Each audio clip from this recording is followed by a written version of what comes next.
ہے عباس ہے جس کے پاس علم اس کے پاس ہے عباس ملے گا دل کو سکون اور قرار دیکھے گا ملے گا دل کو سکون اور قرار دیکھے گا پھر ایک بار عبادت گزار دیکھے گا پھر ایک بار عبادت گزار دیکھے گا جو دست حیدر کرار میں چمکتی تھی زمانہ پھر سے وہی ذوالفقار دیکھے گا نعرہ صلوات زمانہ پھر سے وہی ذوالفقار دیکھے گا زمانہ پھر سے وہی ذوالفقار دیکھے گا اور خدا کا نور ہے اور ہے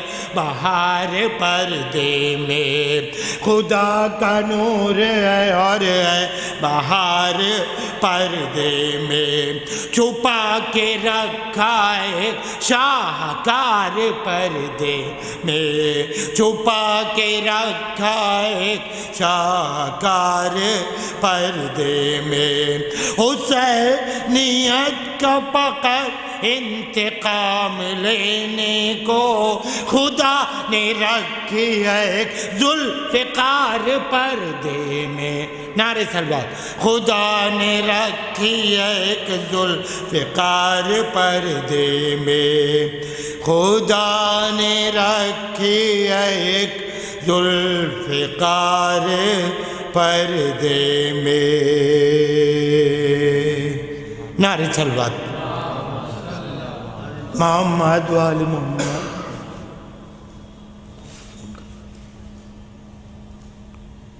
کدیجے لے کے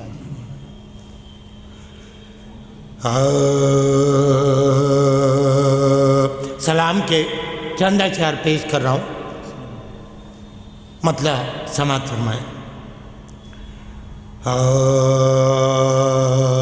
میں کا ہوا ہے عرش جدھر دیکھ رہے ہیں میں کا ہوا ہے عرش جدھر دیکھ رہے ہیں نالین مصطفیٰ کا سر دیکھ رہے ہیں میں کا ہوا ہے عرش جدھر دیکھ رہے ہیں نالین مصطفیٰ کا سر دیکھ رہے ہیں عباس کے حملے کا سر دیکھ رہے ہیں عباس کے حملے کا سر دیکھ رہے ہیں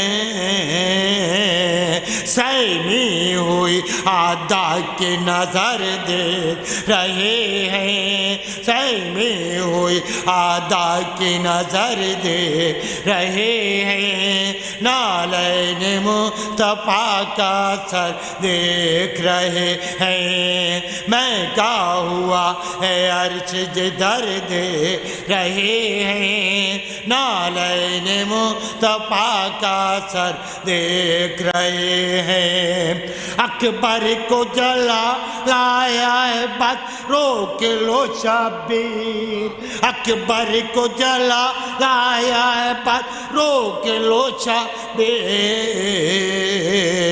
پت جھڑ کی طرح سر ہے جدھر دیکھ رہے ہیں پت جھڑ کی طرح سر ہے جدھر دیکھ رہے ہیں نالین مصطفیٰ کا سر دیکھ رہے ہیں میں کا ہوا ہے عرش جدھر دیکھ رہے ہیں نالین مصطفیٰ کا سر دیکھ رہے ہیں اور بطور خاص شعر پیش کر رہا ہوں بنیادیں ہل گئی ہیں بساط یزید کی بنیادیں ہل گئی ہیں بساط یزید کی زینب تیرے خطبے کا اثر دے رہے ہیں، زینب تیرے خطبے کا اثر دے رہے ہیں، نالین مصطفیٰ کا اثر دیکھ رہے ہیں، میں کیا ہوا ہے عرش جدھر دے رہے ہیں، نالین مصطفیٰ کا اثر دیکھ رہے ہیں، آغوش میں حیدر کو لیے کعبے میں احمد، آغوش میں حیدر کو لیے کعبے میں احمد، خود شہر علم کا در دے رہے ہیں، خود شہر علم کا در دے رہے ہیں، نالین مصطفیٰ کا اثر دیکھ رہے ہیں، میں مصطفیٰ کا اثر دیکھ رہے ہیں۔ اور آخری شعر پیش کر رہا ہوں، لمحوں میں آسمانوں سے آگے نکل گیا، لمحوں میں آسمانوں سے آگے نکل گیا، حیرت سے ملک حر کا سفر دے رہے ہیں، حیرت سے ملک حر کا سفر دے رہے ہیں، نالین مصطفیٰ کا اثر دیکھ رہے ہیں۔ فاتحہ۔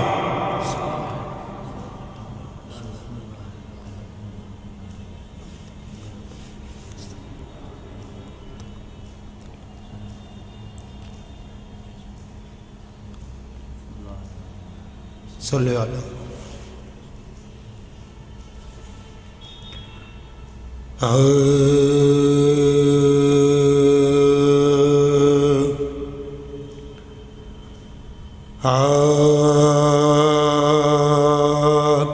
جب کہ زندہ میں سکینہ کو مقدر لایا، جب کہ زندہ میں سکینہ کو مقدر لایا، بچپن کی جو اسیری تھی تو دم گھبرایا، رو رو کہتی تھی کہ رہنے کو عجب گھر پایا، آؤ بابا کی میرا دم ہے لبوں پر آیا، آؤ بابا کی میرا دم ہے لبوں پر آیا، روئی میرا میں آ کر نہ کیا پیار مجھے، قید خانے میں تو دکھلائیے، قید خانے میں تو دکھلائیے دیدار مجھے، جب کہ زندہ میں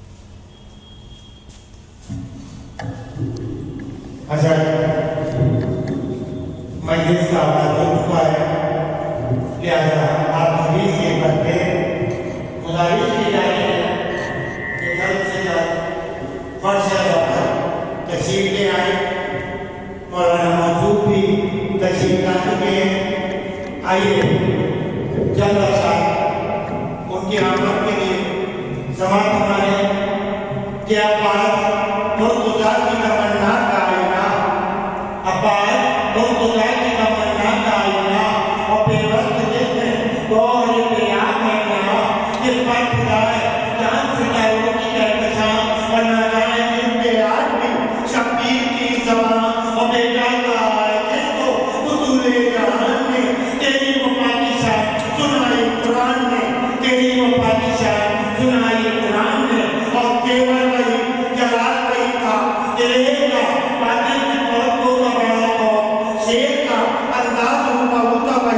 ایک کا حملہ ہو جاتے فوج میں خالد کے شیر کا اور میدان میں سرپرست میں لگے کہ دور چلی لشکر کے باہر بیٹھا ہوا آ گئے علی ابن الزلال۔ اب میں بڑے ادب و احترام کے ساتھ گزارش کر رہا ہوں عالمی شہرت یافتہ خطیب ڈاکٹر شبیر حسین صاحب شفاعت سے کہ وہ ممبر پہ تشریف لائیں اور اپنی بصیرت اور تقریر سے مومنین کے قلوب کو منور فرمائیں۔ آپ سبھی حضرات سے گزارش ہے کہ منار سرباز سے ان کا خیر مقدم کریں۔ اللہم صلی علی محمد و آل محمد۔ حضرات مومنین، یہ شہید کی بارگاہ ہے اور آج شہید کے جیسے کی مجالس کا دوسرا یوم ہے۔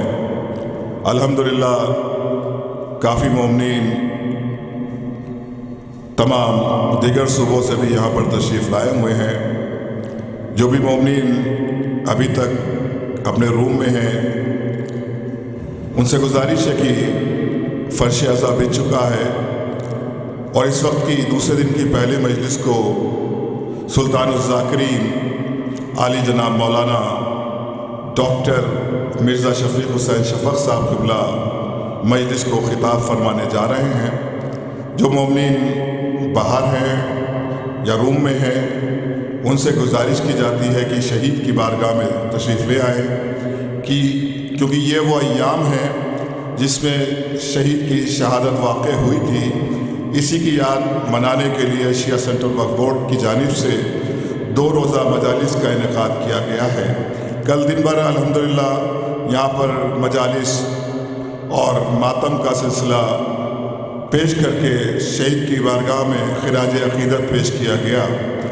آج اس دوسرے دن کی پہلی مجلس کا آغاز ہونے جا رہا ہے جس کو خطاب فرمانے جا رہے ہیں سلطان الذاکرین ذاکر اہل بیت عالی جناب مولانا ڈاکٹر مرزا شفیق حسین شفق صاحب۔ گزارش کی جاتی ہے قبلہ سے کہ تشریف لائیں اور یہاں پر موجود مومنین کے دلوں کو منور فرمائیں۔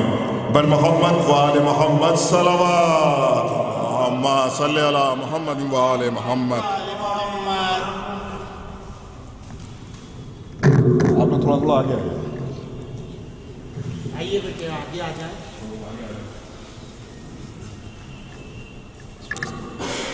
رحم اللہ من قرأ الفاتحہ۔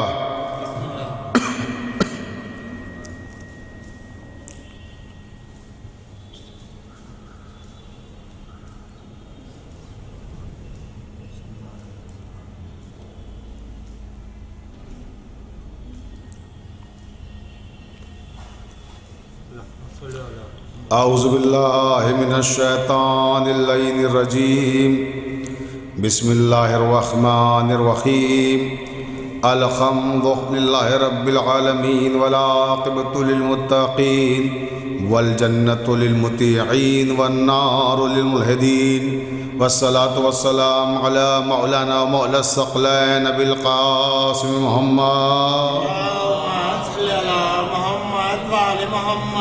وآلہ الطیبین الطاہرین المعصومین المظلومین ولعنۃ اللہ علی اعدائہم اجمعین من یومنا ھذا الی قیام یوم الدین۔ اما بعد، قال اللہ تبارک و تعالی فی کتابہ المبین، بسم اللہ الرحمن الرحیم، انما یرید اللہ لیذھب عنکم الرجس اہل البیت ویطہرکم تطہیرا۔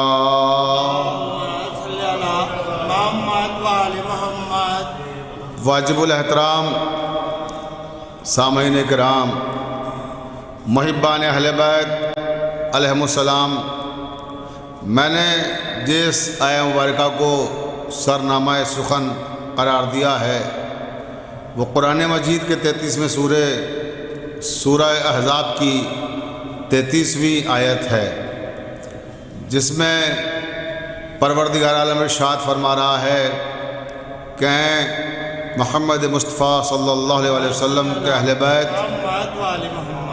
پروردگار عالم کا یہ ارادہ ہے کہ وہ ہر رجس کو آپ سے دور رکھے، اور جیسا پاک و پاکیزہ رکھنے کا حق ہے ویسا پاک و پاکیزہ رکھے۔ عزیزان محترم، میں نے اس آیت کو اس لیے سرنامہ سخن قرار دیا کیونکہ آج کی جو شب آ رہی ہے یہ صدیقہ طاہرہ حضرت فاطمہ زہرا سلام اللہ علیہا کی شب ولادت ہے، اور جو کل کا دن گزرا ہے 18 جمادی الثانی، وہ حضرت قاضی نور اللہ شوستری تابصرہ کی شہادت کا دن تھا۔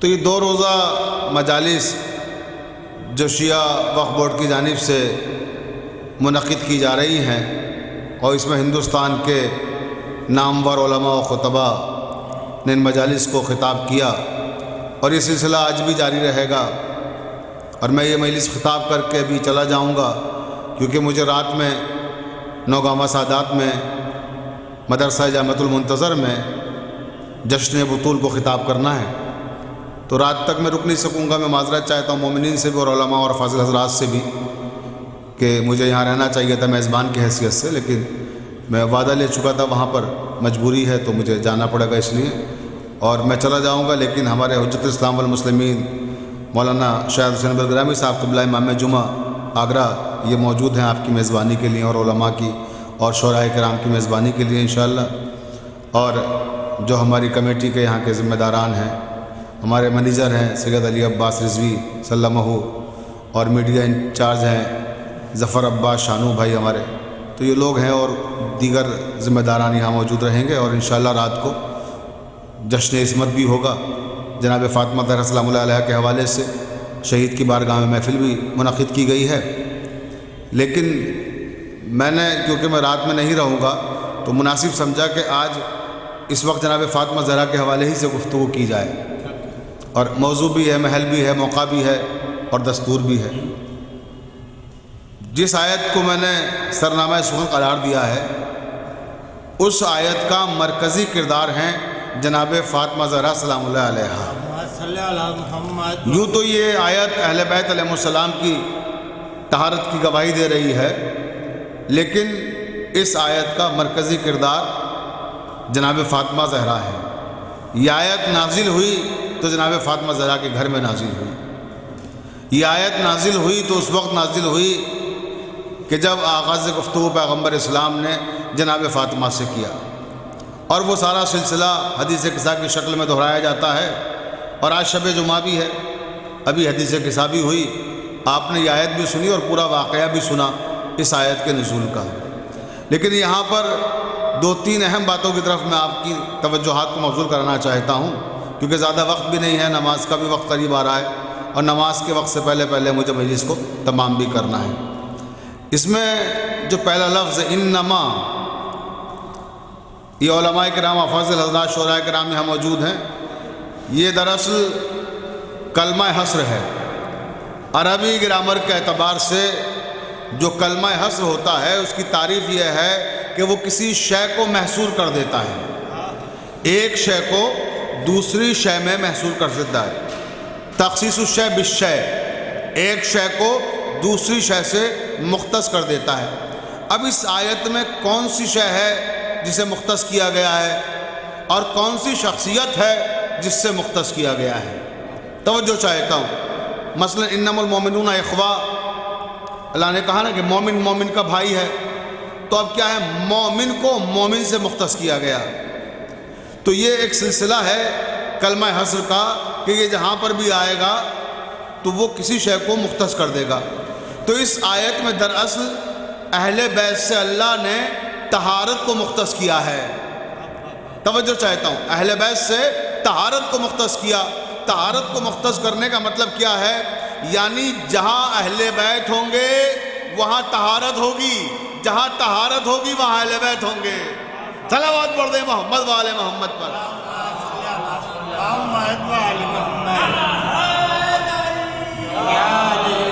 میں درخواست کروں گا آپ حضرات سے تھوڑا آگے آ جائیے بیٹا، قریب آ جائیے، ہے نا، تاکہ بعد والوں کو زحمت بھی نہ ہو اور آپ کے نعروں کی آوازیں ہم لوگوں تک بھی آسانی سے پہنچ سکیں۔ اتنی دور سے نعرہ لگائیے گا تو خیر نعرہ تو ایسا ببرکت ہے کہ جہاں سے بھی لگاؤ وہاں تک پہنچتا ہے جن کا نعرہ لگا رہے ہیں آپ، لیکن یہاں آئیے، سامنے آئیے اور صلوات پڑھیں آپ حضرت محمد والے محمد پر۔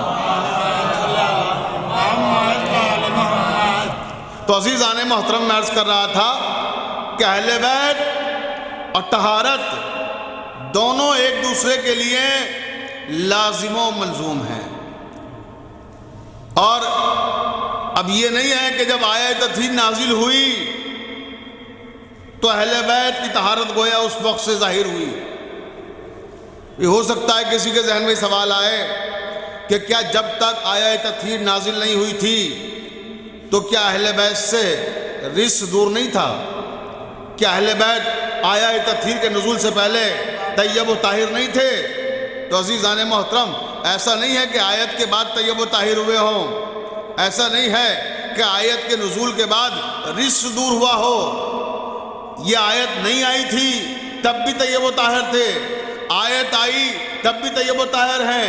کس طرح سے سورہ الرحمن میں پروردگار نے کہا کہ وَالسَّمَاءَ رَفَعَهَا، اللہ نے آسمان کو بلند پیدا کیا، اللہ نے آسمان کو بلند خلق کیا، یعنی آسمان کوئی شامیانہ نہیں تھا کہ اسے پہلے تیار کیا گیا پھر چوب خیمہ پہ بلند کیا گیا ہو۔ آسمان کی خلقت ہی بلندی پہ ہوئی ہے۔ توجہ چاہتا ہوں، بس جس طرح سے آسمان روز اول سے بلندی پر ہے، اس کی خلقت ہی بلندی ہے، ایسے ہی اہل بیت کی خلقت ہی طہارت ہے۔ یہ جب سے ہیں طیب و طاہر ہیں۔ صلوات پڑھ دیں محمد و آل محمد پر۔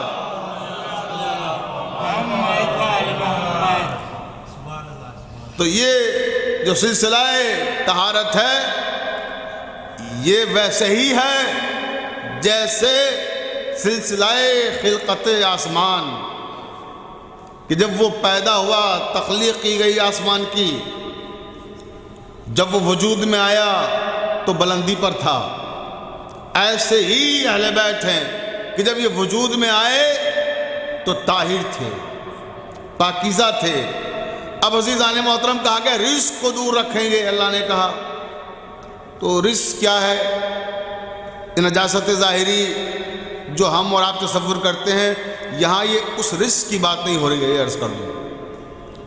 وہ رزق تو جو نجاست ظاہری کی شکل میں ہے آ ہی نہیں سکتا ان کے پاس، لیکن یہ کون سے رزق کی بات کر رہا ہے اللہ تعالیٰ؟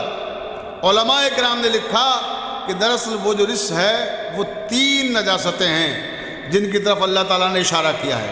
وہ 3 نجاستیں کیا ہیں؟ کفر کی نجاست، شرک کی نجاست، نفاق کی نجاست۔ بھئی توجہ چاہتا ہوں، یعنی شرک، کفر اور نفاق ان کے قریب نہیں آ سکتا۔ یہ 3 نجاستیں ہیں، شرک، کفر، نفاق۔ ظاہری نجاستیں تو آ ہی نہیں سکتی ان کے قریب، یہ 3 نجاستیں بھی نہیں آ سکتی۔ تو معلوم ہوا کہ نجاستیں 3 ہیں۔ میں توجہ چاہتا ہوں، جہاں اہل بیت ہوں گے وہاں یہ 3 نہیں ہوں گے، اور جہاں 3 ہوں گے وہاں اہل بیت نہیں ہوں گے۔ صلوات پڑھ دیں محمد و آل محمد پر۔ یہ بڑا اچھا اشارہ ہے، توجہ ہے۔ تو یہ پاکیزہ ہیں، طیب و طاہر ہیں، اور پھر ان کی طہارت کا کیا کہنا؟ میں نے عرض کیا کہ جناب سیدہ پہ مجھے گفتگو کرنا ہے، اب میں وہاں تک لا رہا ہوں آپ کو اور آپ کی سماعتوں کو، کہ جناب سیدہ سلام اللہ علیہا کے سلسلے میں قرآن مجید نے طہارت کا اعلان کیا۔ قرآن مجید میں صرف آپ دیکھیں 6666 آیتوں میں 2 خواتین ایسی ہیں کہ جن کی طہارت کا اعلان قرآن نے کیا ہے۔ ذکر تو بہت سی خواتین کا قرآن میں ہے، لیکن طہارتوں کا ذکر صرف 2 عورتوں کی کیا، 2 عورتوں کی پاکیزگی کا اعلان قرآن نے کیا۔ ایک جناب سیدہ جن کے سلسلے میں نے آیت ابھی تلاوت کی، مرکزی شخصیت جناب فاطمہ زہرا آیت تطہیر کی، ان کی طہارت کا اعلان کیا، اور دوسرے سورہ مریم میں جناب مریم کی طہارت کا اعلان کیا۔ یا مریم ان اللہ اصطفاک و طہرک واصطفاک علی نساء العالمین، اللہ نے کہا کہ اے مریم اللہ نے تمہیں سارے کائنات کی عورتوں میں سے منتخب کیا ہے اور پاکیزہ قرار دیا ہے. توجہ رہے. تو مریم کی پاکیزگی کا اعلان قرآن میں اور جناب فاطمہ کی پاکیزگی کا اعلان قرآن میں. جناب مریم جناب فاطمہ دونوں کی طہارت کا اعلان قرآن نے کیا مگر انداز بدلا ہوا ہے تعریف کرنے کا. توجہ رہے. یا مریم ان اللہ اصطفاک وطہرک. مریم کی جب طہارت کا اعلان کیا تو عربی گرامر کے اعتبار سے طہارہ صیغہ استعمال کیا. طہارہ کیا ہے؟ بروزن فعلہ. قبلہ موجود ہے افاضل حضرات. تو طہارہ کیا ہے؟ صیغہ ماضی ہے. اور جناب فاطمہ کی طہارت کا اعلان کیا تو وہاں کون سا لفظ استعمال کیا؟ تطہیر. ابھی میں نے آیت تلاوت کی. تو تطہیر کیا ہے؟ تطہیر ہے مصدر. صیغے اور مصدر میں فرق کیا ہے؟ صیغہ جزو ہوتا ہے مصدر کا. صیغہ وہ ہوتا ہے جو مصدر سے خارج ہو، مصدر سے صادر ہو. مثلا صیغہ ماضی ہے، صیغہ حال ہے، صیغہ مستقبل ہے، صیغہ مضارع ہے، صیغہ امر ہے، صیغہ نہیں ہے، صیغہ ظرف ہے، صیغہ مظروف ہے. یہ سب کیا ہے؟ صیغے ہیں. یہ سب کہاں سے نکلتے ہیں؟ مصدر سے. اصل کیا ہے؟ مصدر. تو جب جناب فاطمہ زہرا کی عصمت کا اعلان کیا پروردگار عالم نے تو مصدر کا انتخاب کیا. مصدر کیا ہے؟ کل. سارے صیغے اسی سے جاری ہوں گے. سر چشمہ ہے الفاظ کا. ہر لفظ اس کے وزن کے اور اس کے ہم معنی اسی سے خارج ہوں گے، اسی سے صادر ہوں گے. کس کو؟ جس کو ہم مصدر کہتے ہیں عربی گرامر میں. توجہ. تو جب جناب فاطمہ زہرا کی عصمت کا اعلان کیا تو تطہیر رکھا مصدر، اور جب مریم کی عصمت کا اعلان کیا تو طہارہ رکھا جو صیغہ ماضی ہے یعنی جزو مصدر ہے. اللہ تعالیٰ نے پیغام یہ دیا کہ گویا مریم ہے جزو عصمت. بھئی صیغہ ہے نا، جزو ہے، محتاج کل ہے. توجہ چاہتا ہوں. تو مریم ہے جزو عصمت اور فاطمہ زہرا ہے کل عصمت. بھئی توجہ چاہتا ہوں. دیکھیں، فاطمہ ہے کل عصمت، مریم ہے جزو عصمت. جب زمانہ آج تک جزو عصمت کا جواب نہ لا سکا تو کل عصمت کا کیا جواب لائے گا؟ صلوات پڑھ دیں محمد و آل محمد پر.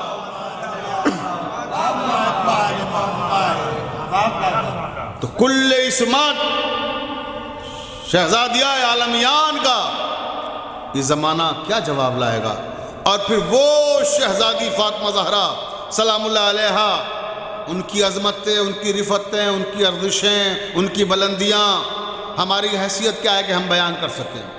ہماری زندگیاں گزر جائیں، ہم ان کی عظمتوں اور رفتوں اور ارزشوں کے الف کا حق ادا نہیں کر سکتے. توجہ چاہتا ہوں. ان کی ارزشوں کے الف کا حق ادا نہیں ہو سکتا ہماری زندگیاں گزر جائیں تو. اس لیے کہ یہ وہ شہزادی ہیں کہ جب شب معراج پیغمبر اسلام حضرت محمد مصطفیٰ صلی اللہ علیہ وسلم عرش اعظم پہ پہنچے تو پیغمبر اسلام کے استقبال کے لیے تمام انبیاء صف بستہ تھے. صاحبان قصص الانبیاء نے لکھا ہے کہ نبی قطاریں لگائے ہوئے کھڑے ہوئے تھے کہ پیغمبر اسلام کی سواری آ رہی ہے. خاتم النبیین تشریف لا رہے ہیں، افضل المرسلین تشریف لا رہے ہیں. حکم ہوا کہ سواری آنے والی ہے، ابھی تشریف رکھیں، سب بیٹھ جائیں. سارے نبی بیٹھ گئے اور پھر تھوڑی دیر کے بعد اب سواری آنے والی ہوئی. جیسے ہی سواری آئی ویسے ہی سارے نبی تعظیم مصطفیٰ صلی اللہ علیہ وسلم میں کھڑے ہو گئے. 1,23,999 پیغمبر تعظیم مصطفیٰ میں کھڑے ہو گئے. آدم تعظیم مصطفیٰ میں کھڑے ہوئے ہیں، نوح تعظیم مصطفیٰ میں کھڑے ہوئے ہیں، ابراہیم تعظیم مصطفیٰ میں کھڑے ہوئے ہیں، اسماعیل تعظیم مصطفیٰ میں کھڑے ہوئے ہیں، موسیٰ تعظیم مصطفیٰ میں کھڑے ہوئے ہیں، عیسیٰ تعظیم مصطفیٰ میں کھڑے ہوئے ہیں، سارے نبی تعظیم مصطفیٰ میں کھڑے ہو گئے۔ توجہ چاہتا ہوں، کب؟ جب پیغمبر اسلام عرش اعظم پر پہنچے۔ تو عزیزان محترم مجھے کہنے دیجئے کہ شریعت الہیہ میں جب مصطفیٰ عرش اعظم پر پہنچیں تو جس کی تعظیم کے لیے 1,23,999 پیغمبر کھڑے ہو جائیں اسے مصطفیٰ کہتے ہیں، اور شریعت مصطفیٰ میں خود مصطفیٰ جس کی تعظیم کے لیے کھڑے ہو جائیں اسے فاطمہ زہرا کہتے ہیں۔ صلوات پڑھ دیں محمد والے محمد پر۔ پانی منگا دیں، بہت توجہ عزیزان محترم۔ تو یہ ہیں فاطمہ زہرا سلام اللہ علیہا، کہ جن کی تعظیم کے لیے وہ کھڑے ہو جائیں کہ جن کی تعظیم میں سارے انبیاء کھڑے ہوں۔ تو زمانہ کیا سمجھے گا ان کی عظمت کو، اور میں کس طرح سے عرض کروں کہ ان کی عظمت کیا ہے، آپ اس سے اندازہ لگائیے کہ راوی کہتا ہے کہ امام علی کے بیت الشرف میں جناب سیدہ بیٹھی ہوئی چکی چلا رہی ہیں۔ توجہ رکھیے گا، چکی چل رہی ہے، جناب سیدہ تشریف فرما ہے، کیا دیکھا کہ امیر المومنین تشریف لائے، اور جیسے امیر المومنین آئے تو دیکھا فاطمہ چکی چلا رہی ہیں، وہیں آگے پہلو میں امام علی میں بیٹھ گئے۔ توجہ فرمائیے گا، امام علی آئے بیٹھے تو کہنے لگے کہ فاطمہ زہرا آپ کو معلوم ہے اللہ تعالیٰ نے ہمیں ایک ایسی فضیلت عطا فرمائی ہے کہ جو نہ کسی نبی کو دی ہے نہ کسی وصی کو دی ہے، توجہ رہے، نہ کسی ولی کو دی ہے۔ امام علی فرما رہے ہیں کہ اللہ نے مجھے ایک ایسی فضیلت دی ہے، صلوات پڑھ دیں محمد والے محمد۔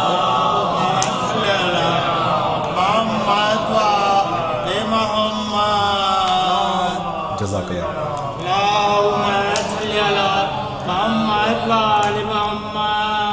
آپ حضرات سے درخواست ہے کہ ادھر آگے آ جائیں، سب لوگ ادھر پیچھے جو بیٹھے ہوئے ہیں اس طرف، وہ سب سامنے آ جائیں اور صلوات پڑھتے ہوئے آئیں۔ ادھر آئیے، سب لوگ آگے آ جائیے، بیٹا آگے آ جاؤ، سب لوگ ابھی آگے جگہ ہے، آگے آ جائیے، آپ لوگ بھی آگے آ جائیے، ہے جگہ ادھر تھوڑے دیر۔ اچھا، جن لوگوں کی مجبوری بزرگ ہیں وہ لوگ بیٹھ جائیں، آپ تو جوان ہیں ماشاء اللہ، آپ آئیے آگے، تشریف لائیے، سب لوگ آ گئے، جوان لوگ تھوڑا تھوڑا اور آگے صلوات پڑھتے رہے محمد علیہ محمد پر۔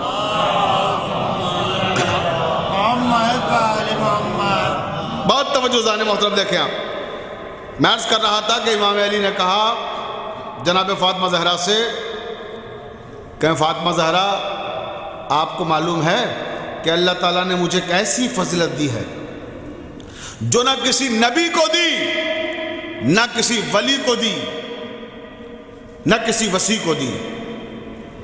جناب سیدہ کہتی ہیں یا علی آپ کی وہ کون سی فضیلت ہے؟ توجہ فرمائیے گا، دیکھیے وہ فضیلت مولا علی کی بیان کر رہا ہوں کہ نہ کسی نبی کو ملی، نہ کسی ولی کو، نہ کسی وصی کو، اور وہ فضیلت خود مولا اپنی زبان سے بیان فرما رہے ہیں۔ توجہ چاہتا ہوں، مولا نے کہا فاطمہ زہرا آپ نے سورہ سعد کی 75ویں آیت تو پڑھی ہے کہ یا علی بہت بار پڑھی، تو مولا نے پھر وہ آیت دہرائی کہ یا ابلیس و ما منع کا ان تسجد لما خلقت بیدی۔ یہ آیت مولا علی نے پڑھی، کسیدہ یہ آیت تو آپ نے 12 پڑھی ہوگی قرآن شریف کی، تو جناب فاطمہ نے فرمایا یقیناً یہ آیت میں نے بہت بار پڑھی۔ کسیدہ اللہ کیا کہہ رہا ہے اس میں؟ اللہ تعالیٰ کہہ رہا ہے کہ اے ابلیس یہ بتا کہ تجھے کس شے نے روکا اسے سجدہ کرنے سے جسے میں نے اپنے دونوں ہاتھوں سے بنایا تھا۔ بھئی توجہ چاہتا ہوں، دیکھیں اللہ کہہ رہا ہے قرآن میں، ابلیس سے پوچھ رہا ہے کہ یا ابلیس ما منع کا، اے ابلیس تجھے کس شے نے روکا اسے سجدہ کرنے سے جسے میں نے اپنے دونوں ہاتھوں سے بنایا تھا۔ تو یار ٹھہر کر پہلے ایک جملہ کہہ دوں، پھر مولا کی روایت کو آگے بڑھاؤں گا کہ کیا کہا گیا ہے تمہیں کہ تو نے اسے سجدہ کرنے سے انکار کر دیا جس سے میں نے اپنے دونوں ہاتھوں سے بنایا تھا۔ تو نتیجہ کیا نکلا؟ اس نے اسے جب ماننے سے انکار کیا جسے اللہ نے اپنے دونوں ہاتھوں سے بنایا تھا، نہیں مانا ابلیس نے، تو اللہ نے کیا کہا؟ فخرج، نکل جا میری جنت سے، جنت سے نکال دیا گیا۔ تو معلوم ہوا کہ جو دونوں ہاتھوں سے بنائے ہوئے کو نہیں مانتا، توجہ چارزان محترم، تو وہ جنت میں ہو تو نکال دیا جاتا ہے، تو جو جنت میں نہ ہو وہ جنت میں داخل کیسے ہو پائے گا؟ جو اسے نہ مانے، من کنت مولا ہو فاذا علی مولا۔ صلوات پڑھ دے محمد والے محمد پر۔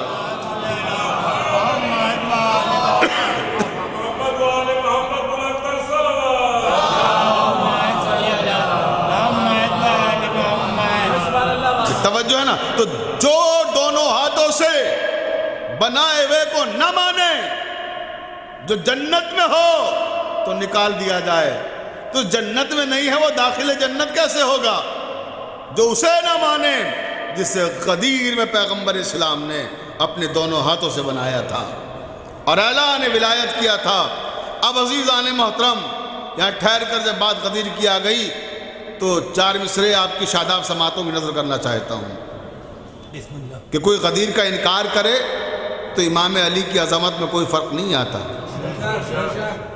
کیا تھا عہد ولایت علی سے تم نے کبھی، کیا تھا عہد ولایت علی سے تم نے کبھی، اسے تمہارے صغیر و کبیر بھول گئے، چھوٹے بڑے سب بھول گئے۔ توجہ چاہ رہا ہوں، کیا تھا عہد ولایت علی سے تم نے کبھی، اسے تمہارے صغیر و کبیر بھول گئے۔ وہ 30 پاروں کا قرآن تو حفظ کر ڈالا، یہ 4 حرفوں کا لفظ غدیر بھول گئے۔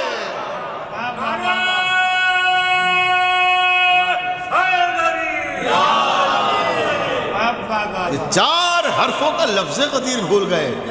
تو ان کے بھول جانے سے اور یاد رکھنے سے کوئی فرق نہیں پڑتا مولا کی ولایت پر، اس لیے کہ مولا کائنات نے ایک فقرہ کہا تھا نہج البلاغہ میں کہ اے میرے پروردگار، اے میرے مالک و خالق، میں نے تیری عبادت نہ تو جنت کے لالچ میں کی ہے اور نہ جہنم کے خوف سے کی ہے، بلکہ اس لیے کی ہے کیونکہ تجھے لائق عبادت پایا۔ یہ ہے میرے مولا کی فکر۔ توجہ چاہتا ہوں، اب آج میں مزار شہید ثالث پر مومنین آگرہ کی طرف سے، زائرین کی طرف سے، جو ہندوستان کے مختلف خطوں سے تشریف لائے ہیں، علماء کی طرف سے، افاضل کی طرف سے، شعراء کی طرف سے، میں بھی مولا کی خدمت میں ایک جملہ عرض کرنا چاہتا ہوں اور قاضی صاحب کو گواہ کر کے کہ شہید ہم آپ کی بارگاہ میں آپ کی گواہی کے ساتھ مولا کی خدمت میں یہ کلمات پیش کرنا چاہتے ہیں کہ یا علی، ہم نے بھی آپ کو مولا نہ جنت کے لالچ میں مانا ہے۔ توجہ چاہ رہا ہوں، ہم نے یا علی آپ کو مولا نہ جنت کے لالچ میں مانا ہے، نہ جہنم کے خوف سے مانا ہے، آپ کو اس لائق پایا کہ مولا مانا جائے تو مانا ہے۔ صلوات پڑھ دے محمد والے محمد پر۔ تو میرے مولا کہتے ہیں سیدہ، آپ کو معلوم ہے کہ وہ کون سی فضیلت ہے میری کہ جس میں نہ کوئی نبی شریک، نہ کوئی ولی شریک، نہ کوئی وصی شریک۔ تو شہزادی کہتے ہیں بتائیں یا علی، آپ کس فضیلت کی طرف اشارہ کرنا چاہتے ہیں؟ تو مولا نے فرمایا کہ اللہ نے کیا کہا ہے کہ میں نے اپنے دونوں ہاتھوں سے جسے بنایا، تم نے اس کا انکار کیا، ریزن بتاؤ، سبب بتاؤ، وجہ بتاؤ۔ اب وہ ریزن اور سبب بتانے کا موقع نہیں ہے، میرا موضوع بھی نہیں ہے وہ، میں تو اس طرف لا رہا ہوں کہ مولا نے جو اپنی فضیلت بیان کی آپ کو کہ وہ کیا ہے۔ تو مولا فرماتے ہیں کہ سیدہ، اس آیت میں جو کہا گیا کہ میں نے اپنے دونوں ہاتھوں سے بنایا جسے، تو عالم اسلام کا اس پر اتفاق ہے، مسلمانوں کے 73 فرقے اس بات پر متفق ہیں کہ اللہ جسم و جسمانیات سے منزہ و مبرہ ہے، اس کے نہ ہاتھ ہیں، نہ پیر ہیں، نہ آنکھیں ہیں، نہ چہرہ ہے، وجود ہے ہی نہیں۔ اللہ نور السماوات والارض، قرآن کہہ رہا ہے کہ اللہ صرف نور ہے جو زمین اور آسمان پر محیط ہے۔ توجہ زان محترم، تو جسم و جسمانیات کا کوئی تصور، کوئی کانسیپٹ عالم اسلام میں نہیں پایا جاتا اللہ تعالیٰ کے حوالے سے۔ ہر انسان تسلیم کرتا ہے کہ اللہ کے ہاتھ نہیں ہیں، لیکن اللہ کہہ رہا ہے کہ میں نے اپنے دونوں ہاتھوں سے، بھئی توجہ چاہ رہا ہوں، آدم کو بنایا میں نے اپنے دونوں ہاتھوں سے بنایا. تو جب اللہ کے ہاتھ ہے نہیں تو کن ہاتھوں سے بنایا؟ تو کس کے ہاتھ ہیں وہ جنہیں اللہ اپنا ہاتھ قرار دے رہا ہے؟ تو مولا کائنات نے فرمایا سیدہ وہ میرے دونوں ہاتھ ہیں جسے اللہ نے ید اللہ قرار دیا ہے، اپنے ہاتھ قرار دیے ہیں. تو گویا آدم کا وجود جب تخلیق کیا جا رہا تھا، آدم کا جب خمیر تیار کیا گیا تو وہ میرے دونوں ہاتھوں سے تیار کیا گیا. یعنی آدم کا خمیر تیار کرنے والے کون ہیں؟ امام المتقین، غالب علی کل غالب، حضرت علی ابن ابی طالب علیہ السلام. تو امیر ممکنات نے کہا کہ میں نے اپنے دونوں ہاتھوں سے آدم کا خمیر تیار کیا، اور اس فضیلت میں آدم سے لے کے خاتم تک کوئی شریک نہیں ہے، کوئی نبی نہیں، کوئی ولی نہیں، کوئی وصی نہیں. میں نے آدم کا خمیر اپنے دونوں ہاتھوں سے تیار کیا ہے. فاطمہ زہرا مسکرائیں کہ یا علی یقیناً آپ کی فضیلت قابل رشک ہے کہ کوئی نبی، کوئی ولی، کوئی وصی، کائنات میں کوئی مرد اس فضیلت میں آپ کے ساتھ شامل نہیں ہے. آپ اس فضیلت میں لا شریک ہیں. بھئی توجہ چارہ دیکھ لیں، لا شریک نے آپ کو فضیلتوں میں لا شریک قرار دیا ہے کہ آپ اس معاملے میں لا شریک ہے، کوئی آپ کے ساتھ شریک نہیں ہے. لیکن یا علی آپ کو یہ بھی تو یاد ہونا چاہیے کہ جیسے آپ کو اپنی فضیلت یاد ہے کہ آپ نے، توجہ رہے، کہ آپ نے اپنے دونوں ہاتھوں سے آدم کا خمیر تیار کیا ہے، تو مجھے بھی اللہ نے یہ شرف بخشا ہے کہ کائنات کی کوئی عورت میری اس فضیلت میں شامل نہیں ہے کہ میں نے حوا کا خمیر اپنے دونوں ہاتھوں سے تیار کیا. صلوات پڑھ دے محمد والے محمد پر. میں نے اپنے ہاتھوں سے حوا کا خمیر تیار کیا ہے. تو عزیزان محترم اجازت دے تو ایک جملہ عرض کر دوں آپ کی شاداب سماعتوں کی کہ جناب سیدہ نے حوا کا خمیر تیار کیا. تو جتنی بھی کائنات میں یہ عورتیں ہیں یہ کون ہیں؟ یہ ہیں بنات حوا، حوا کی بیٹیاں ہیں. توجہ چاہتا ہوں. تو جب عظمتوں میں، رفتوں میں، ارزشوں میں، بلندیوں میں حوا جناب سیدہ کا مقابلہ نہیں کر سکتی، اس لیے کیونکہ حوا کا خمیر ہی سیدہ نے تیار کیا ہے، تو افضل وہ ہوتا ہے جو خمیر تیار کرے، اور جس کا خمیر تیار کیا جائے وہ مفضول قرار پاتا ہے. تو حوا ہے مفضول، سیدہ ہیں افضل. اور یہ ساری کائنات کی عورتیں کون ہیں؟ حوا کی بیٹیاں ہیں، بنات حوا. تو عزیزان محترم جب حوا جناب سیدہ سے عظمتوں میں مقابلہ نہیں کر سکتی ہیں تو یہ حوا کی بیٹیاں کیا مقابلہ کریں گی؟ صلوات پڑھ دیں محمد والے محمد پر. عزیزان محترم آخری بات و گفتگو تمام کر رہا ہوں کیونکہ میں نے عرض کیا تھا کہ مجھے وقت پہ مجلس تمام کرنا ہے اور نماز کے وقت کا بھی خیال ہے مجھے. لیکن جہاں جہاں تک میری آواز جا رہی ہے، گراف ایجنسی کے توسط سے ہزاروں لوگ اس مجلس کو سن رہے ہیں. اللہ تعالیٰ ہمارے ابوذر بھائی کو طول عمر کے ساتھ ساتھ اقبال سکندری عطا فرمائے کہ جس طرح سے یہ خدمت انجام دے رہے ہیں اور اہل بیت علیہ السلام کے مشن کو فروغ دے رہے ہیں، ان کے پیغام کو ساری دنیا تک پہنچانے میں جو اہم کردار ادا کر رہے ہیں، اس کا صلہ جناب فاطمہ زہرا سلام اللہ علیہ عطا فرمائیں. تو یہ مجلس آپ یہ نہ سوچئے کہ 1500 لوگ ہیں بیٹھ کے سن رہے ہیں، یہ مجلس لاکھوں لوگ سنیں گے. گراف ایجنسی کی توسط سے پوری دنیا میں دیکھی جا رہی ہے، براہ راست نشر ہو رہی ہے. تو میں ایک پیغام، ایک اہم میسیج اب اس مرحلے پر پہنچ کر دینا چاہتا ہوں، کیونکہ مجلسیں کیا ہیں؟ پیغام دینے کے لیے ہیں، درس دینے کے لیے ہیں.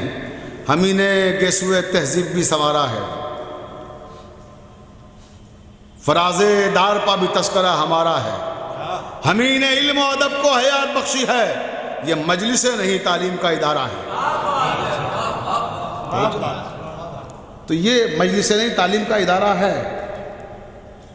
جو پوری دنیا میں اہل بیت علیہ السلام کے پیغام کو پہنچانے کے لیے ایک بہترین وسیلہ، ممبر ہمیں حاصل ہے اس کی قدر کریں، اور جو ہمیں وقت مل رہا ہے اس کی قدر کرتے ہوئے زیادہ زیادہ پیغام اہل بیت کا پہنچائیں لوگوں تک۔ تو میں ایک بہت اہم پیغام آپ تک پہنچانا چاہتا ہوں اس منبر سے، شہید کی بارگاہ میں، کہ غرور کبھی اپنے قریب نہ آنے دیجیے گا۔ غرور انسان کو کھا جاتا ہے۔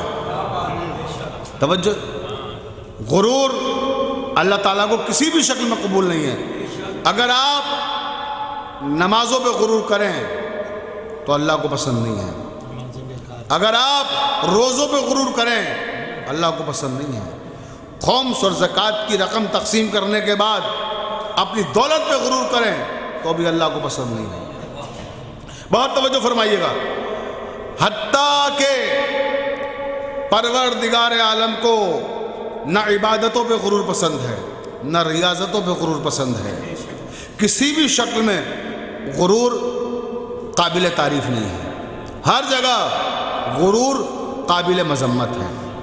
غرور اللہ کو پسند ہی نہیں ہے۔ اقتدار پا جائیں تو اس کے نشے میں چور نہ ہو جائیے، کہ غرور میں بڑوں کو بڑا نہ سمجھیں، چھوٹوں کو محبت سے نہ دیکھیں۔ توجہ چاہتا ہوں، اسلام کیا کہتا ہے؟ شریعت کہتی ہے کہ چھوٹوں کو محبت سے گلے سے لگا لو، بڑوں کی تعظیم کے لیے کھڑے ہو جاؤ۔ اسی میں تمہاری کبریائی ہے۔ کبریائی یہ نہیں ہے کہ آپ غرور میں پھولے نہ سمائیں، توہین کریں، تذلیل کریں، تحقیر کریں۔ توجہ کیا ہے؟ انکساری۔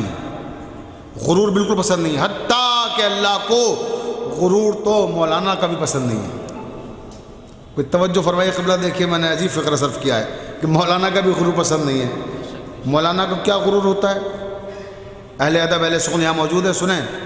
مولانا حضرات کو غرور ہوتا ہے کہ ہم رہبر ہیں، ہم لیڈر ہیں، قوم ہمارے اشاروں پہ چلے گی، جیسے ہم چاہیں گے ویسے چلائیں گے۔ بھائی توجہ ہے، اور ہوتا بھی یہی ہے نا کہ جو رہبر ہے، جو لیڈر ہے، جو عالم ہے، اس کے اندر یہ کہ بھئی میں ہوں، جو قوم کو کہوں گا وہ مانے گی۔ توجہ ہے نا۔ لیکن اللہ تعالیٰ کو یہ غرور مولانا لوگوں کا پسند نہیں ہے۔ اس کو توڑنے کے دو طریقے اور دو راستے اللہ نے نکالے۔ توجہ چاہتا ہوں، دیکھیں علماء کا غرور کیسے ٹوٹتا ہے اور کب توڑا گیا۔ اللہ نے پہلا طریقہ ایجاد کیا غرور توڑنے کا، کہ جس سے جو لیڈرشپ ہے، جو ہمارے علماء اکابر ہیں، ان میں غرور نہ آنے پائے، تو اس کو توڑنے کے لیے دو راستے وضع کیے۔ پہلا راستہ یہ ہے کہ اگر تم نماز جنازہ پڑھانے جاؤ گے، توجہ ہے، بحیثیت عالم، ابھی مزار پہ کسی کی نماز جنازہ ہو، ہزاروں لوگ یہاں موجود ہوں اور ہمارے امام جمعہ قبلہ موجود ہیں یہاں پر، یہ نماز پڑھائیں گے جنازے کی۔ یہ نماز جنازہ پڑھا نہیں سکتے اس وقت تک جب تک ولی سے اجازت نہ لے لیں۔ توجہ چاہ رہا ہوں، دیکھیں نا آپ، قوم کے سامنے جھکایا عالم کو کہ سب کھڑے ہیں، بڑے مجمع میں کہو کہ اگر آپ اجازت دیں تو میں نماز شروع کروں۔ تو یہ دیکھیں قوم کو عزت اللہ نے کیسے دی ایسے موقع پر۔ پھر دوسرا یہ کہ عالم کے ذہن میں غرور نہ آنے پائے، اور ایک آسان طریقہ کہ غرور بالکل پامال ہو گیا وہاں آ کے۔ وہ کون سا مرحلہ ہے؟ آپ علم کی کسی منزل پہ پہنچ جائیے جب آپ نکاح پڑھائیں گے۔ توجہ چاہتا ہوں، تو نکاح تو 17-18 برس کی لڑکی کا بھی ہو سکتا ہے، بچی ہے، مگر جب اجازت لینے جاؤ گے تو انداز کیا ہوگا؟ توجہ چاہ رہا ہوں، سر جھکا کے کھڑے ہو جاؤ بچی کے سامنے۔ 17-18 برس کی بچی جو آپ کی بیٹی سے بھی چھوٹی ہو، ممکن ہے جو عالم نکاح پڑھانے آئے ہوں، اس کے سامنے آنکھیں جھکا کے، سر جھکا کے کھڑے ہو کے مولانا کیا کہتے ہیں کہ فلاں بنت فلاں، کیا آپ مجھے اپنا وکیل بناتی ہیں کہ میں آپ کا عقد پڑھ دوں؟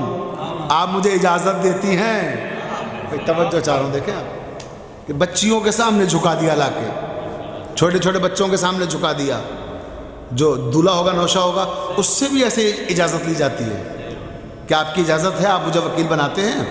تو یہ کس لیے ہے؟ تاکہ غرور ٹوٹ جائے عالموں کے ذہن میں، مولویوں کے ذہن میں غرور نہ آنے پائے، اس کو توڑنے کا اہتمام کیا گیا۔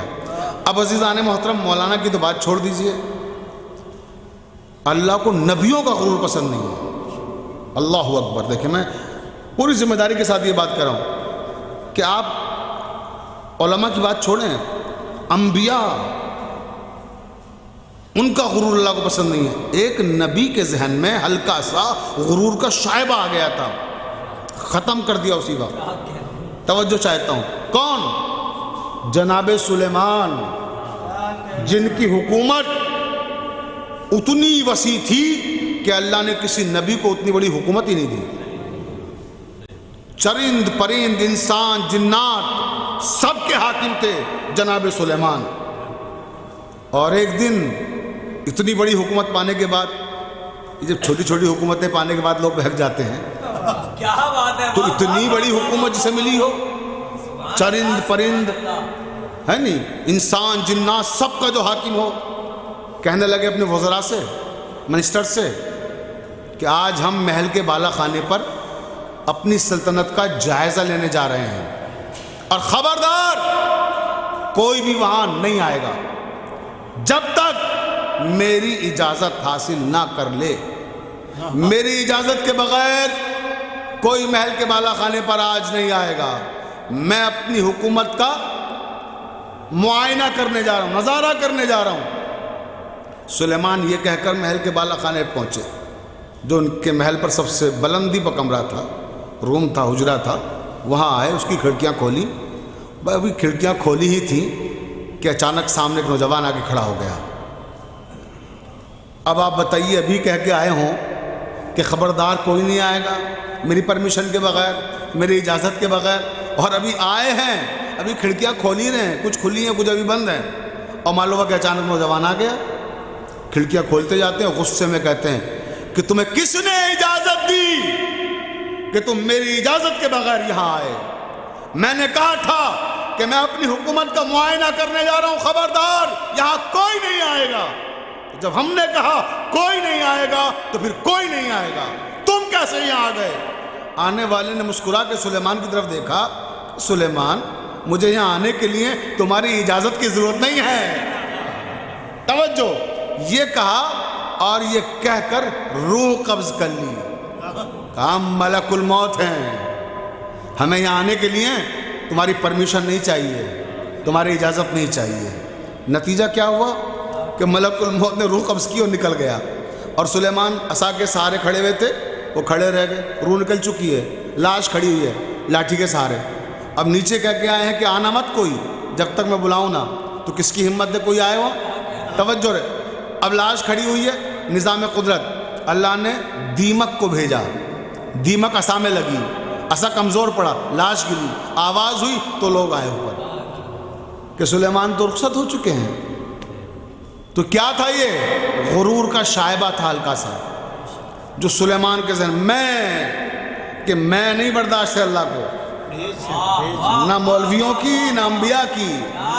اب عزیزان محترم مسئلہ یہ پیدا ہوا کہ اب کہیں ملک الموت کو یہ خیال نہ رہے اور وہ اس مرض میں مبتلا نہ ہو جائے کہ میں وہ ہوں کہ جو کہیں بھی چلا جائے اسے اجازت کی ضرورت نہیں ہے، اسے پرمیشن نہیں لینا ہے۔ تو اللہ نے ملک الموت کے غرور کو توڑنے کا بھی انتظام کیا کہ ہم اسی کائنات میں ایک دروازہ در فاطمہ ایسا بنا دیں گے جہاں ملک الموت بھی اجازت کے بغیر نہ آ سکے۔ صلوات پڑھ دے محمد والے محمد پر۔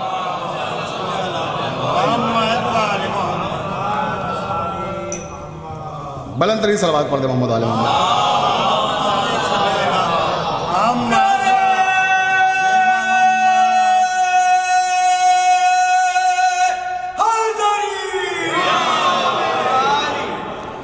عزیزان محترم، میں نے آپ حضرات کی رحمتوں کو تمام کیا۔ جیسا کہ میں نے عرض کیا نماز کا وقت قریب آ رہا ہے، اس سے پہلے مجھے مجلس ختم کرنا ہے۔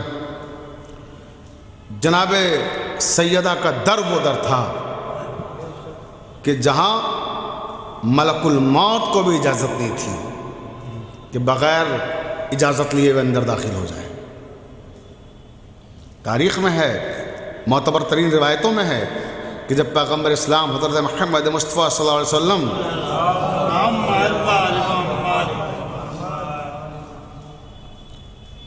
جناب سیدہ کے گھر میں ہوتے تھے تو ملائکہ بھی اجازت کے بغیر وحی لے کر اندر نہیں آتے تھے۔ احترام میں سیدہ سلام اللہ علیہ یہ تھا۔ بس عزیزوں، اب میں اپنی گفتگو کو یہی روک رہا ہوں، کیونکہ میں نے عرض کیا تھا شروع میں کہ عظمت رفت جناب سیدہ کتنی ہیں کہ زندگیاں گزر جائیں ہماری، ان عظمتوں میں جو ان کی عظمت کا پہلا نقطہ ہے وہ بھی تمام نہیں ہو پائے گا اور زندگیاں تمام ہو جائیں گی۔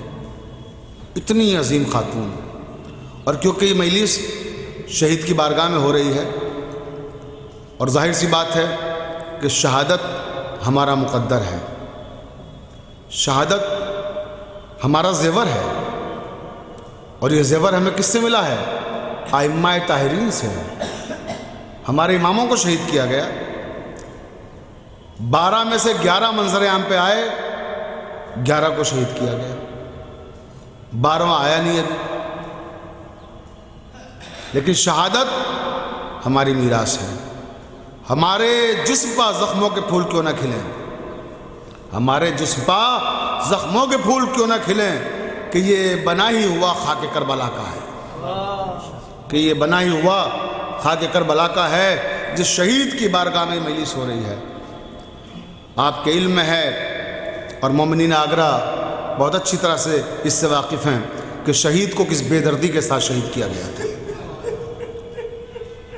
جہانگیر ملعون نے خدا کی لعنت ہو اس پر کہ شہید کو خاردار کوڑے مار کر شہید کیا گیا، زبان گدی سے کھینچ لی۔ پروردگار آپ کی نوازوں پر رحمت نازل فرمائے۔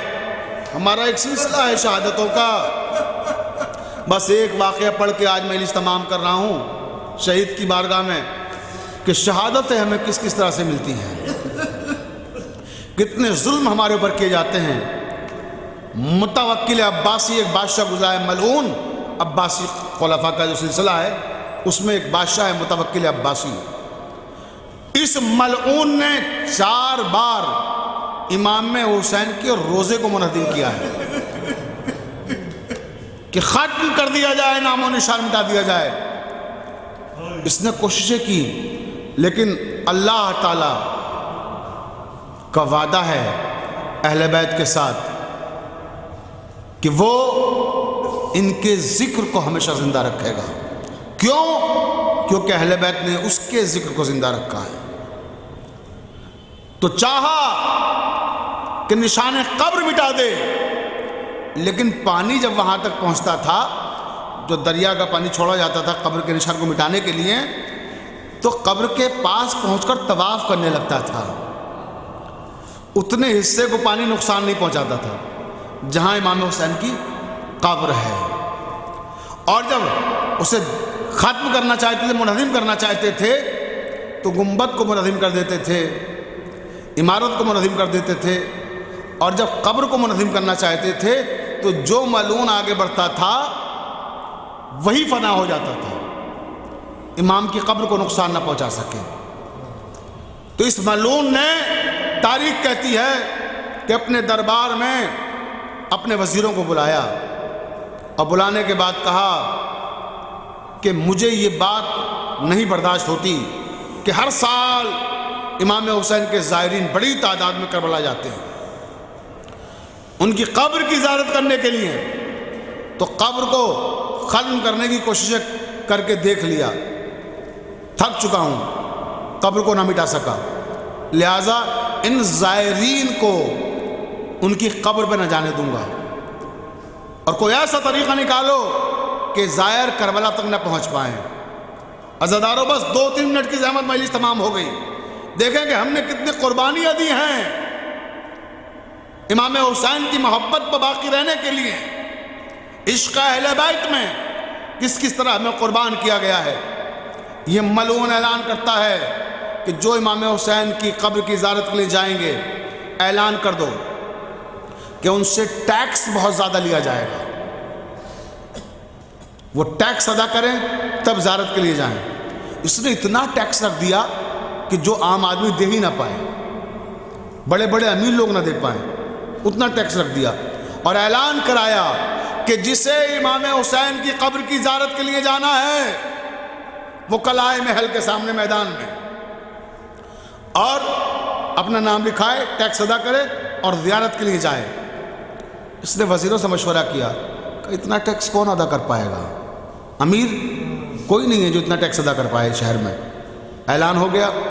اب صبح ہوئی جو وقت دیا گیا تھا، جس طرح یہاں شہید کے مزار کے سامنے آپ دیکھ رہے ہیں میدان ہے بڑا سا، اللہ تعالیٰ ہمارے شانو بھائی کو طول عمر دے اور اقبال سکندری عطا فرمائے۔ دیکھیں آپ سامنے اب پورا ہم یہاں سے وہاں تک سب دیکھ پا رہے ہیں، ایک طویل میدان ہے۔ انشاءاللہ یہ جو روم ٹوٹے ہیں، جو کمرے ٹوٹے ہیں، یہ بہت جلدی تعمیر ہوں گے اور جو دوسرے ہیں ان کو بھی دوبارہ منظم کر کے نئے سرے سے تعمیر کرایا جائے گا، کیونکہ عمارت قدیم ہو گئی ہے، پرانی ہے، لہٰذا اس میں کوئی یہ نہ سمجھے کہ توڑ دیے گئے، تو توڑ دیے گئے بنانے کے لیے توڑے گئے ہیں، تو انشاءاللہ یہ بنائے جائیں گے۔ تو ابھی فی الحال آپ دیکھ رہے ہیں میدان ایک بڑا سا، تو ایسے ہی بڑا سا میدان تھا متوکل کے دربار کے سامنے۔ وہاں پر صبح جیسے ہی اس نے 10 بجے کا وقت دیا مثلاً، لوگ آنا شروع ہو گئے، اور اتنے لوگ آ گئے کہ میدان میں جگہ نہیں، پورا میدان بھر گیا۔ یہ خبر دی گئی متوکل کو کہ آپ نے انکم ٹیکس اتنا رکھا تھا اور ٹیکس اتنا زیادہ لگا دیا تھا کہ لوگ نہیں آئیں گے۔ لوگ تو اتنے آ گئے کہ باہر جگہ نہیں ہے، تو اسے حیرت ہوئی یہ کیسے ہو گیا۔ اس نے کہا اچھا جو محل کے دروازے پر سب سے آگے کھڑا ہے اسے بلا کے لاؤ اندر، اس سے پوچھتے ہیں کہ کہاں سے وہ پیسہ لایا اور کیسے اس نے اتنا ٹیکس ادا کر دیا۔ تو باہر جب محل کے دروازے پر خادم پہنچے محل کے، انہوں نے دیکھا کہ ایک بوڑھی عورت کھڑی ہوئی سب سے آگے قطار میں، لائن لگی ہوئی ہے لوگوں کی، اس میں بوڑھی عورت سب سے آگے۔ تو کہا ہے بوڑھی عورت آؤ، میں بادشاہ نے بلایا ہے۔ وہ خوشی خوشی کہ اب مجھے زیارت کرنے کے لیے موقع ملے گا، انکم ٹیکس ادا کروں گی اور مولا کی زیارت کے لیے جاؤں گی۔ آئی سامنے، بادشاہ کے سامنے لا کے پیش کر دیا گیا۔ متوکل کہتا ہے بوڑھی عورت تجھے پتہ ہے کہ ہم نے کیا اعلان کیا ہے؟ اب توجہ فرمائیے گا، بس مجلس تمام ہو رہی ہے۔ بوڑھی عورت مسکرائی اور مسکرا کے متوکل کی طرف دیکھا اور کہا متوکل تجھے مبارک ہو کہ تو نے زیارت سستی کر دی ہے۔ اللہ جانے کون کون اس جملے کو سمجھے گا۔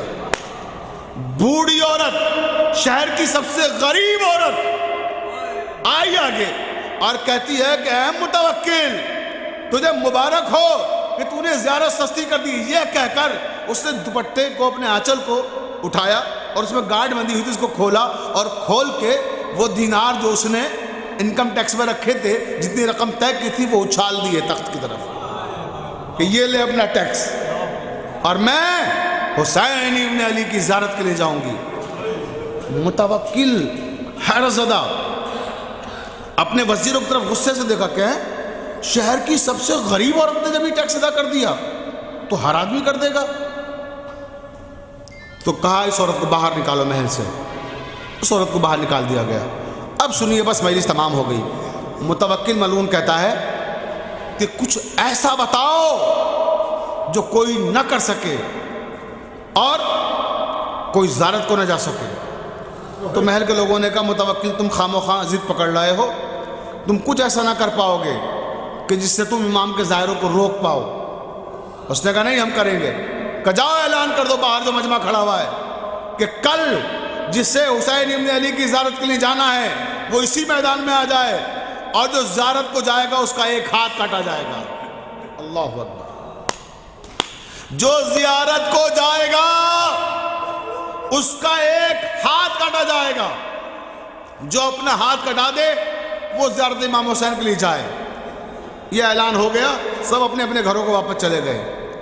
اب دربار برخاست ہونے سے پہلے متوکل کہتا ہے دیکھ لینا کل ایک آدمی بھی نظر نہ آئے گا، ہم نے ایسا اعلان کر دیا ہے۔ سب نے کہا ٹھیک ہے ذل الہی، کل دیکھ لیتے ہیں کیا ہوتا ہے۔ اب جو صبح ہوئی عزیزان محترم، پہلے کیا تھا؟ صرف میدان بھرا ہوا تھا جب ٹیکس بڑھایا تھا۔ اب جب بات اس پر آ گئی کہ بازو کاٹا جائے گا تو راوی کہتا ہے 10 جب بجے جیسے جو وقت دیا تھا بادشاہ نے، اب میدان میں کہیں تل رکھنے کی جگہ نہیں، شہر کے گلی کوچوں میں مجمع چھلک رہا تھا کہ ہم امام حسین کی زیارت کے لیے جائیں گے چاہے ہمیں اپنا بازو کٹانا پڑ جائے۔ عزادارو سوچیے عشق حسین میں ہم نے کتنی قربانیاں دی ہیں۔ یہ شہید یہاں سو رہے ہیں، ان کی قربانیاں کبھی فراموش نہ کر پائیں گے۔ عشق اہل بیت میں انہیں شہید کیا گیا ہے۔ راوی کہتا ہے کہ اعلان ہوا اور مجمع چھلک گیا، پورے شہر کے گلی کوچوں میں بکھر گیا کہ ہم زیارت کے لیے جائیں گے۔ متوکل نے جب صبح ہوئی اور وقت آیا، دروازہ کھولا محل کا، تو کیا دیکھا کہ میدان میں دل رکھنے کی جگہ نہیں ہے، اتنی بڑی تعداد میں لوگ ہیں۔ خادموں سے کہا جو سب سے آگے ہو اسے بلا کے لاؤ دربار میں۔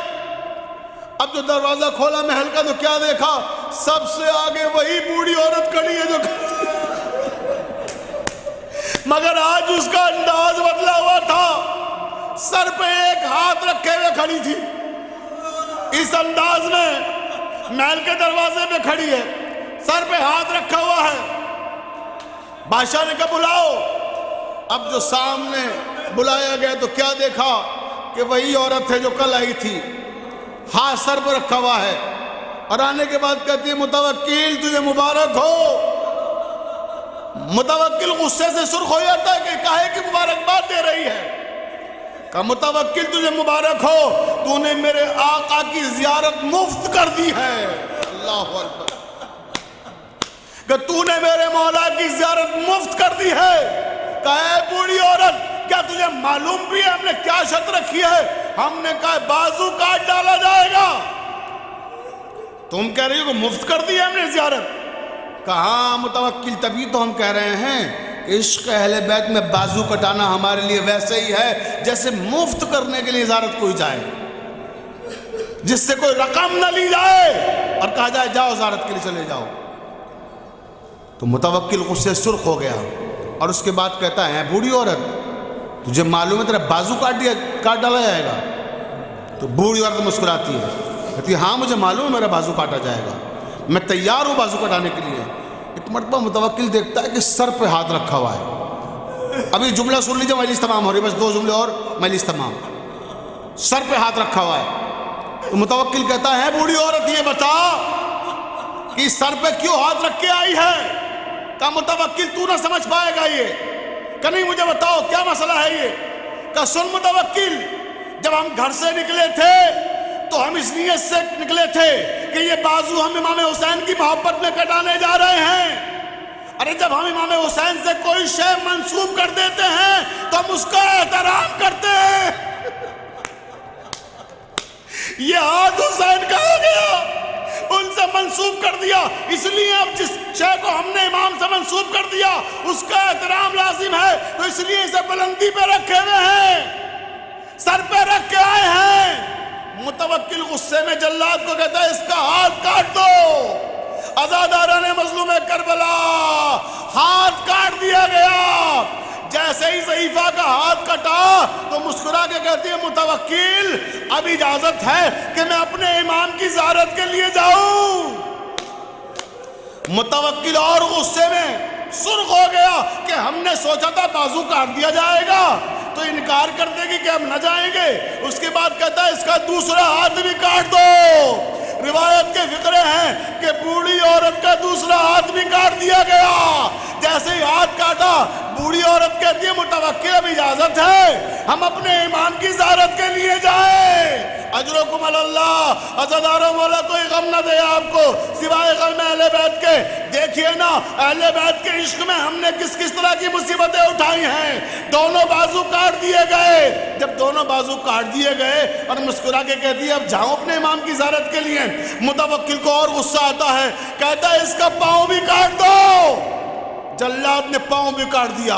اب ایک پاؤں پہ کھڑی بوڑھی عورت کہتی ہے کہ ہے متوکل اجازت ہے اب میں اپنے امام کی زیارت کے لیے جاؤں۔